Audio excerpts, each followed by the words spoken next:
Thanks for joining me on your Saturday evening. I'm certified meteorologist Mike Grogan. It is toasty out there, though it will be more tolerable as our evening and night goes along. Temperatures dropping from the 90s at 9 o'clock to the 80s by midnight and upper 70s for a few hours tomorrow morning. Tomorrow morning might also feature a few isolated thunder showers that risk those mainly to the east and north of Tulsa during the morning and midday. By afternoon, there could be a pop-up thunder shower, but most of us are staying dry. Now, during the day, you might be certainly finding a way to keep cool from the heat. We have temperatures climbing very quickly for your Sunday forecast out at the pool.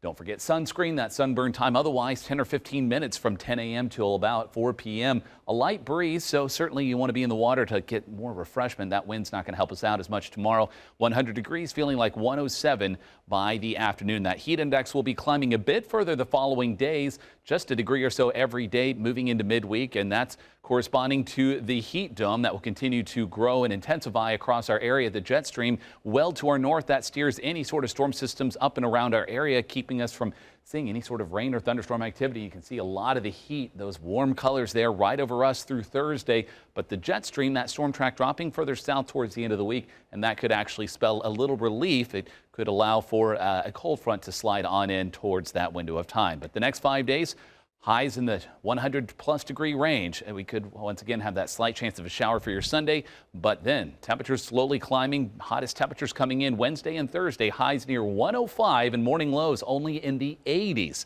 So we're not going to find much relief. The only bit of good news, there will be a nice breeze and the air will dry out, so the humidity will be lowered by that window of time. But moving into the weekend, if you're making plans next weekend, we've got a few thunder showers, and look at the temperatures back in the 90s. So there is that transition showing up there on about Friday. That's when our temperatures in the triple digits will likely come to a halt. We have temperatures that will be back in the 90s and even a little below average at the end of our forecast, with a few rounds of thunderstorms possible. So some much needed rain on the way and a cool down that will certainly be welcome after this streak above 100 for several days on end. That's your very hot 10-day forecast. For more weather information, join me on my Facebook, Mike Grogan Weather.